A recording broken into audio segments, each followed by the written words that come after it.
having a But you do amount think of... he needs a new challenge? You do agree with him, do you? I mean, I think it's sad that you're leaving Manchester United when you're a local boy. Then you think, wow, just try and turn it around. And where do you go to? Certainly, where's he going to get the those sort of wages? Maybe he does need to move on. And look, I think the mood music from the club, the decision's already been made. We'll get back to Henry in just a quick second. But remember, if you like this video, please like, share, and subscribe.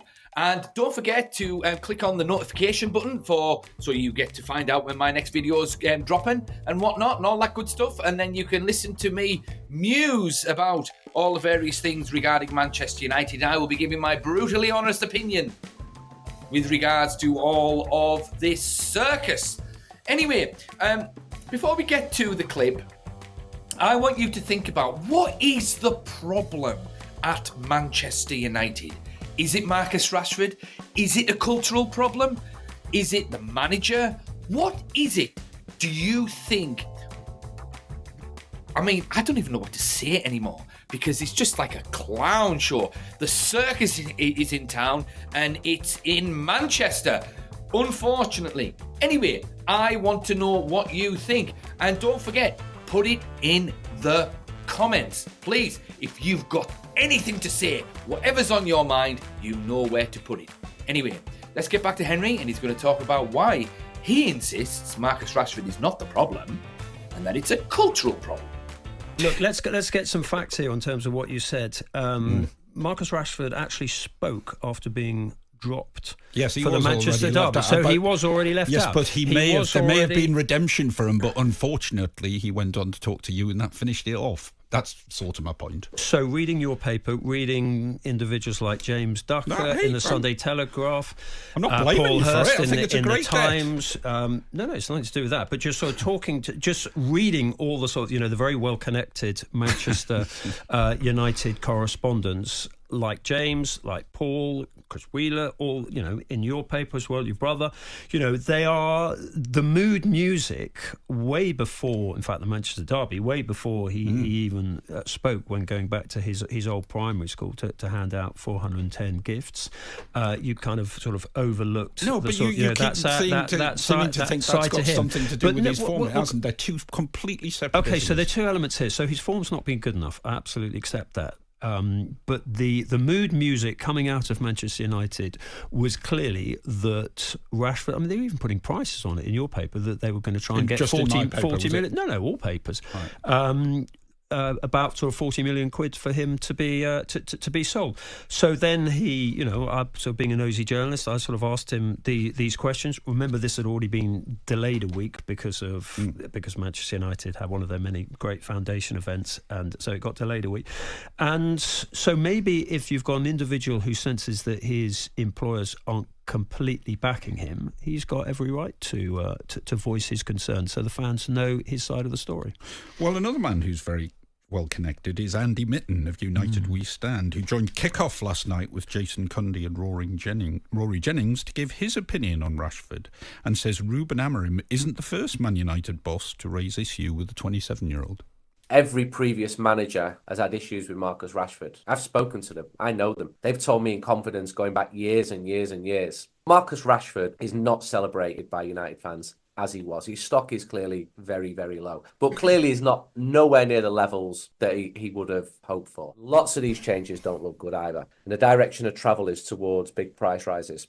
This football club is losing an absolute fortune. These players cost an absolute fortune. Their salaries dwarf the figures that are being cut when we hear of the various cuts, and there will be more cuts as well. And it's very, very awkward. Now, I know you have a lot of respect for Andy Mitten, yeah, huge. as we all do. He is right about that. We highlighted it in our paper. Each manager he's had has raised issues with him. And I'm not saying that doesn't happen to other players, but there has been a sort of consistent run of them with each manager. So you would feel the problem may be with Marcus rather than the managers. No, I think it's partly the culture of the club. You get some decent strikers in there. Anthony Martial, has he delivered? No. Rasmus Højlund, okay, he's young and he works hard. May he deliver in the future? Probably, and then you look out wide. Obviously, Rashford plays best coming in off the left. Garnacho came through. He's not quite kicked on, but clearly he's a thoroughbred, and he will. Anthony, he's probably his last decent match was Cleopatra. I mean, when have we seen Anthony for the price that he cost? Remember, Marcus Rashford's home. So the point I'm trying to make is that it's not simply a Marcus Rashford issue. I completely accept what Andy says. To take his quote, Andy Mitten, he's not near the levels that he can achieve that he did. Was it 2 seasons ago when he got the 30 goals? But it's a cultural issue at Manchester United, as well as individual technical, tactical things, or particularly tactical things with Marcus Rashford not tracking back enough, issues with the body language. But you tell me, in the last 5-6 years, who has consistently delivered for Manchester United? It's a cultural problem there. Whether that's the Glazers' philosophy, about taking from the club rather than giving, whether it's tactical issues as well. I think Marcus Rashford is almost like a sort of lightning rod for general criticism of issues and the underachievement of this great club. But clearly he needs to do better. It happens at every club, I think. But do you think the local lad always gets it worse, and that they're expected to do more because they died in the wool United fans and they've got the badge on the shirt and they grew up as a fan? And I think there's an element of that. I mean, just look at Anthony's performance. Anthony came in on big money for a big fee and has just pretty much stunk the place out. There is a good player in there, but he's very one-footed. He needs to sort of develop more, and yet Marcus Rashford seems to get it. I agree, the Belfast trip wasn't sensible. Some of the tracking back, I absolutely get that, the body language. But then you've got this irony. If the club are thinking that they can generate some money for him, from him, then obviously he is worth something. I think it's a very complicated deal to do because of the wages that he's on. Could he go on loan with an obligation to buy? He doesn't fit tactically into Ruben Amorim's template. But I think the general mood amongst the Manchester United fans seems to be absolutely supportive of the manager and wanting a clear out of the squad. And obviously that includes Marcus Rashford. It's interesting you say about the style of play, because there's Martin Samuel talks in the Sunday Times today. Amorim sticking to his style at all costs has made United even worse. Yeah, I mean, it was brave to do it without a pre-season. But I guess he had no choice. Would he have gone in and been better off doing a sort of 4-3-3? I mean, you look at a player like Lisandro Martinez, who's an absolutely outstanding centre-half. The back three he has issues with. It doesn't help they haven't got a sort of proper left-sided wing-back. They haven't really got a right-sided wing-back, you could argue as well. That, if you're going to back Amorim, you have to give him the patience, you have to give him the funds, you probably have to give him at least 2 summer transfer windows to turn this around. I know we said that with all previous Manchester United managers, but he is a young manager with his strong ideas. He wants to sort of clearly continue that way. I mean, it's a very good read by Martin and very well argued as ever with Martin. But I think the nature of Ruben Amorim is that this is now all about the manager, all about his tactical template, and the players, if they don't fit into it, they're going to have to go. Martin actually says the bottom line is that Ten Hag got better results and they weren't great as a team, and he got better results than Amorim's getting. I mean, Amorim's on a bad run. but I couldn't tell you what a Ten Hag team was trying to be. I couldn't tell you sort of tactically. Okay, so we know what an Amorim team's trying to be, but it's not working. Absolutely. Like Postecoglou's sticking to the principles no matter what. Well, he's still tumbling down the table. Mikel Arteta, the first couple of years, he had to address the squad. It wasn't simply about strengthening it. It was about getting rid of players like Aubameyang, who, whether it was tactical, whether it was discipline, whatever, he needed to move on from. And this is because it's Manchester United, and because this is a squad that has been developed and added to by different managers, different tactical templates. I think the difference now also with Manchester United is that even with Dan Ashworth leaving, you have got a proper football structure in place. We think. We hope. Text here, Henry. Here we go again. Henry Winter doing everything he can to protect the English player. Marcus Rashford is bang average. That's all he is. Just accept that he isn't as good as you think, says Ryan. I don't think you play at an elite level for club and country without having a certain But you do think he needs a new challenge. You do agree with him, do you? I mean, I think it's sad that you're leaving Manchester United when you're a local boy. Then you think, wow, just try and turn it around. And where do you go to? Certainly, where's he going to get the those sort of wages? Maybe he does need to move on. And look, I think the mood music from in the club, the decision's already been made. I mean, sometimes when I listen to some of these football journalists, I'm not entirely sure they have a clear point, and they kind of contradict themselves here and there. I mean, because Henry Winter's just said there that Marcus Rashford's not the problem. Okay. But then later on in the clip, he says that Arteta had a couple of bad years, but he had to get rid of some players and fix it, like Aubameyang, because was that a disciplinary problem or what? So, I mean, the glaring elephant in the room is basically Manchester United seem to be doing now with Marcus what Arteta did with Aubameyang. So, I mean, how does he not see the contradiction in what he's just said there? And he says it's a cultural problem. Okay. And yeah, that's probably right. But again, he's missing a glaring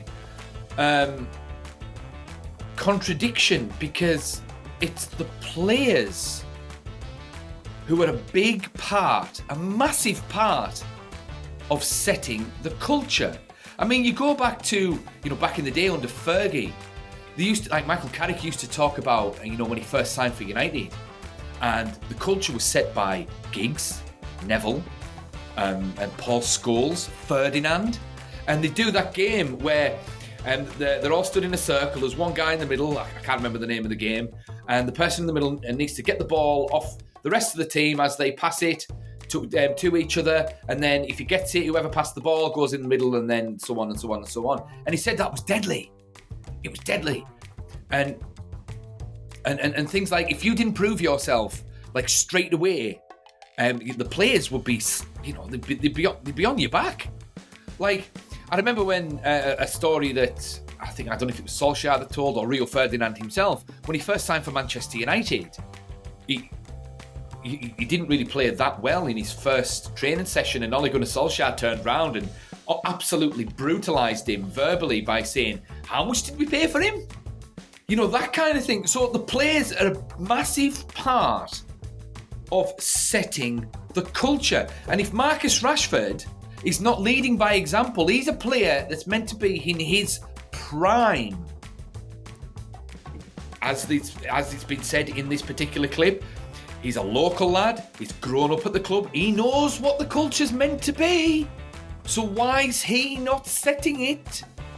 So I think Henry Winter he's contradicted himself a couple of times there, in my astute, brutal opinion.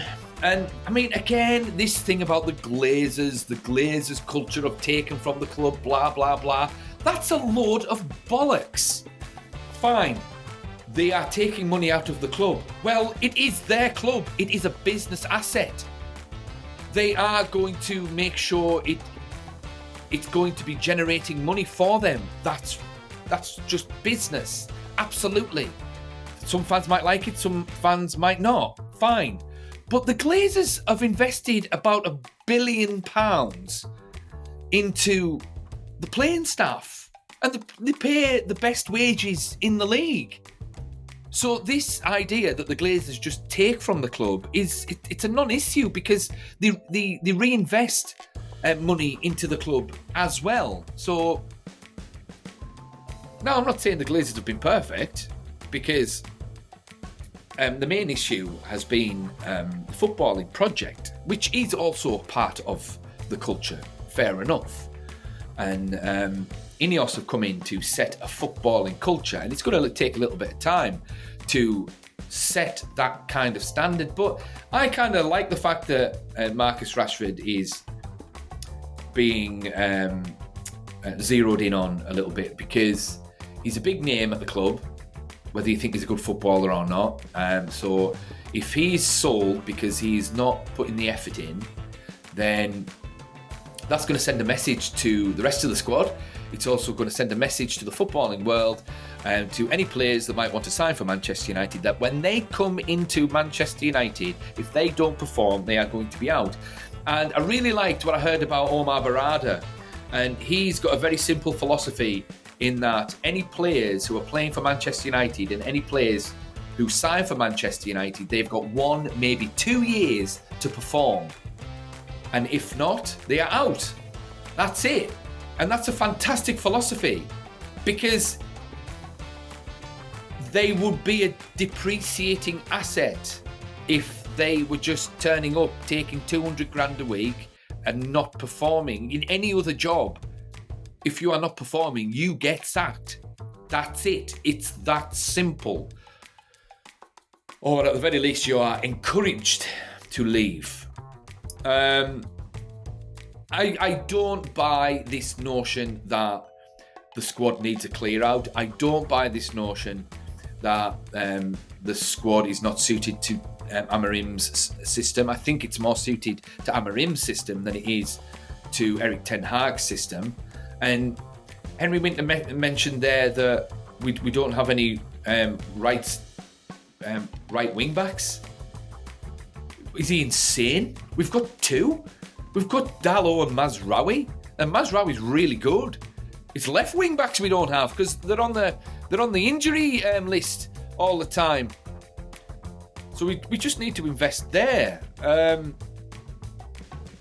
do have a little bit of sympathy for Amorim because he's just been thrown into the lion's den, expecting results. But then again, a manager lives and dies by his decisions, and I feel as though that Amorim has shown a little bit of naivety by coming in and just trying to change everything all at once. Personally, I'd have eased in this 3-4-3 and then gradually utilised it over time and stuck to 4-2-3-1 initially, just to get the ball rolling. And I'd have kept Rude on as assistant or special advisor or something like that, just to keep that in motion. But these footballing journalists, I don't know. I don't know. I feel as though there's a lot of bias at times with these footballing journalists. They come at it from a very subjective viewpoint, but not on this channel. This channel, you get the brutal truth, whether you like it or not. Anyway, what do you guys think? Is it a cultural problem? Is it a player problem?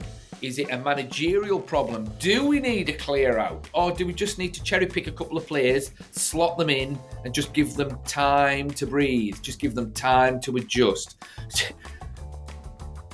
You tell me. If you had to... Man United is just a clown show at the moment. It's hilarious. I'm doing this video before I set off to Manchester because I'm going to the match tonight. I'm going to see them against Newcastle, and I'm not full of confidence. I think that Newcastle is probably going to beat us. The one thing I'm looking forward to is actually watching Sandro Tonali of Newcastle because I really like him as a player. Hopefully he's playing and he's not injured or suspended for gambling again. But hey ho, let's see what happens. But if you've come this far in my video, you're clearly interested in what I've got to say, and because of this, I am very interested in your thoughts. So please, anything, if you think I'm talking rubbish, please put it in the comments. See you in the next one.